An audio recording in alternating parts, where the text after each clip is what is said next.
Naim stumbled to her feet as she ran off in the direction of the village. I tried to relax and took the last vial of blood I had saved to regain some of my energy the vision had taken from me. But I wouldn't eat my family. Doma was right. I couldn't control my emotions, and it could get me in big trouble one day. Even though I had to calm down, I was still angry. I was mad against my brother felt. He was taking it out on my parents who were hurting just as bad. I was mad because of me, Kiyome took his life to free himself from guilt. Why didn't I just let him walk me home? The turmoil that man had caused me within my village was unforgivable, but I couldn't let myself get worked up again. I needed to chill out, because the more animalistic I felt, the worse my reaction to their scent would be. I heard footsteps coming from the direction. It was Dachi, running at full speed, his eyes still swollen shut, as his lips were beginning to close up. Out of his open eyes, tears ran down his face. "Yin! Yin!" he yelled, not seeing my small figure knelt down on the floor. I sat up straight. His eyes met mine, and he ran even faster when he saw me. "Sister!" he screamed as tears fell unconditionally. He barreled into me, wrapping his arms around me, knocking me onto my back. He cried into my neck as he squeezed me even tighter. I could sense my body wanting to consume him, but I focused on him. This was all I wanted, to see my family once more, and if I only thought about it, I knew I would ignore the craving feeling. I hugged him tight, and he began to cry as well. I never thought I'd have to be away from my family like this. I never imagined my life would flip completely upside down. They were all I had. And now, besides Doma, I have nobody. I was alone. Suddenly, I felt another figure over me. It was my mother. Her eyes were soaked with tears as well, but she laid her head on Dachi's back and caressed my head in her hand, letting herself sob. Then came my father, right behind her. He didn't join the mountain of kin that formed over me, so I opened my swollen eyes to look at him. He didn't cry until his eyes met mine. "Oh, sweetie." He sobbed into his hands and let himself fall to his knees as he thought he failed as a father. When I noticed, I tried to wiggle out of my brother's grasp so that I could hug him. I was different looking, but I still loved them the same, and I was alive. I didn't want him to worry. My mother pulled Dachi off of me and wrapped him up in her arms as he continued to sob. I crawled over to father and forced him to hug me. He continued to cry, which sickened me. I had never heard him cry in my entire life, but I was sick of everyone being so sad. Yes, this was tragic, but I just wanted this reunion to be a happy one. "Father, please, look at me." I whimpered, slightly hurt. His kind, tear-stained eyes looked at me in pity. "I'm so sorry I couldn't protect you," he sniffled. "Father, no, this isn't your fault. This isn't anyone's fault. So please, stop feeling guilty." I tried to convince him. He calmed down a little, still hiccuping for air as he cried. "I still love you all, even though I'm a demon. I haven't forgotten about you guys, and I won't ever forget." "Wait," Dachi began. "You're not staying with us?" He sobbed. I looked over to him. As father got up from where he was, he knelt down next to my mother, putting an arm around her. I knew this would be hard for him, but I couldn't lie. I couldn't stick around. I was a monster, and one day, I might accidentally hurt them. "Dachi, I can't. I'm so sorry, but I wouldn't be able to control myself around you all. You see, I seem to crave you guys the most, probably because you guys are my family." I told him gently, hoping he'd understand. He cried harder, and I grabbed him from my mother to let him cry onto me instead. "We've missed you so much, sweetie," Mother said with a small smile. "I'm just glad you're alive." I smiled back at her. That's the most of what I wanted to hear. It was just that. Not no, I'm sorry. I failed. I missed you. Even though I was forcing away from the terrible thoughts of eating them, I couldn't help my saliva instantly. I didn't want to drool, but it was getting to the point where I was starting to struggle. "Dachi, look at me." He looked into my eyes and sniffled from all of his crying. "You have to promise me something," I told him. "You are to never become a demon slayer, you hear me? You now know I'm alive. You have no need to avenge me." "But he began. "Dachi, no." I cut him off, not even worried about his explanation. "It's far too dangerous. You must take care of Mother and Father and our siblings. They need you." He was a stubborn boy, but he had finally accepted my request after some time. I promise, sister," he began. He pulled away from the hug and held his shoulders tight. "Now, about that face," I began.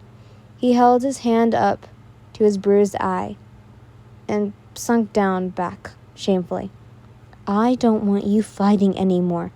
Stand up for yourself, but don't hurt others because you are hurting." He nodded, not making eye contact with me.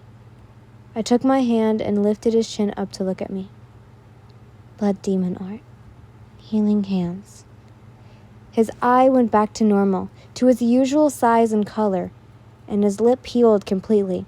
He was shocked, and I teared up again at the realization.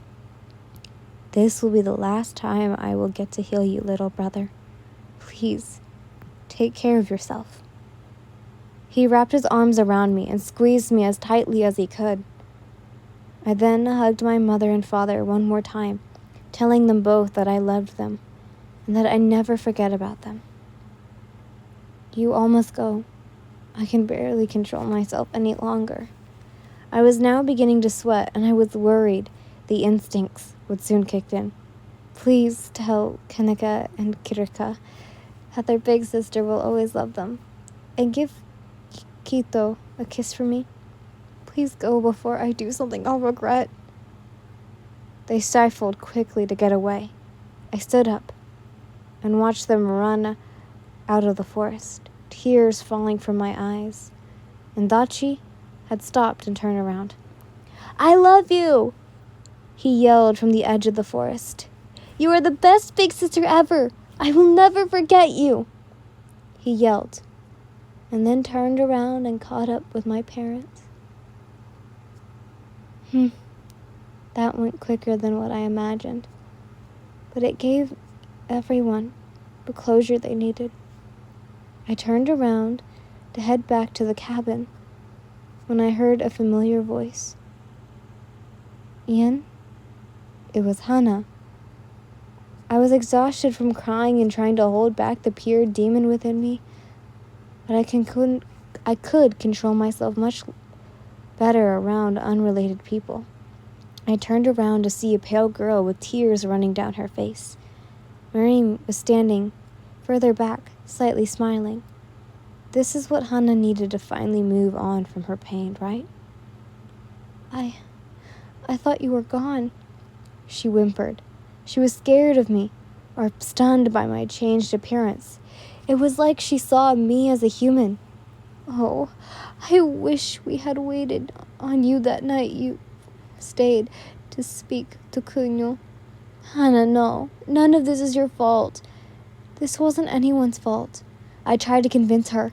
Everyone that was close to me blamed themselves for what happened. It was so sad. I didn't want them to blame themselves. She closed her eyes tightly, fighting back tears as I ran to her, hugging her tightly as I could. "Please, don't be sad. I can't take this anguish any longer. I whispered into her ear. She hugged me back, and we were quiet for a little while.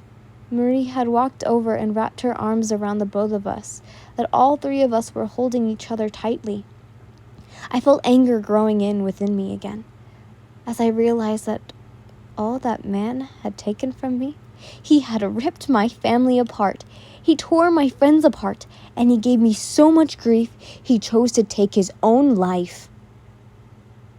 I felt myself getting hot again when I felt Marie's touch on my head. Shh, calm down, Yen, she softly said, and my heart slowed down a bit. My pulse slowed as well as I relaxed.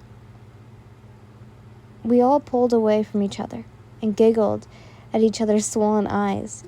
It was so nice to see them all again, and like it felt I was alive again and well. So, Yen, I looked up, wondering what would come out of her mouth next. Did I hear you say he when you were talking about this befriended demon? Do you have a boyfriend? Really? That's the first thing she asks. But anyways, I felt my cheeks flush and I began to giggle. Hannah's eyes widened at my reaction. She could see it right through me, though. Oh my, she's blushing, Hannah joked. Tell us everything. All three of us sat down and I told them everything. Wow, that was close to change. I told them about my transformation. I told them about my powers, as well as how it was like being a demon. The best of all, I told them about Doma.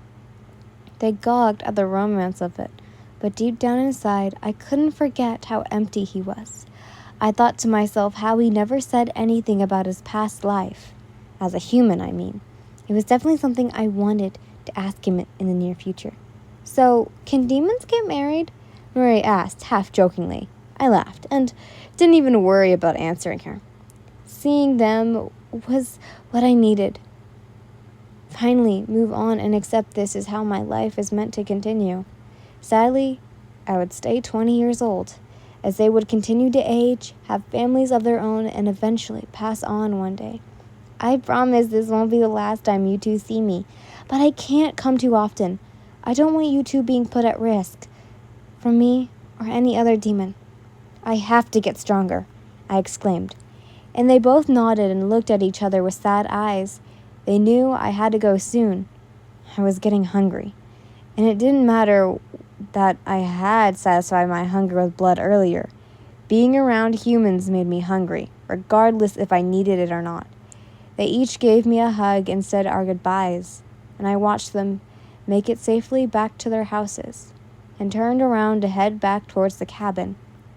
Halfway back is when I remembered I had promised Doma I'd go meet him at his place if I had enough time.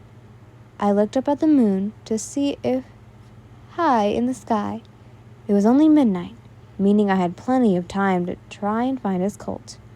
He told me it was outside the red light district. Guess I'd better head in that direction, I thought to myself. I knew the way, so I set off, hoping I wouldn't run into any trouble along the way.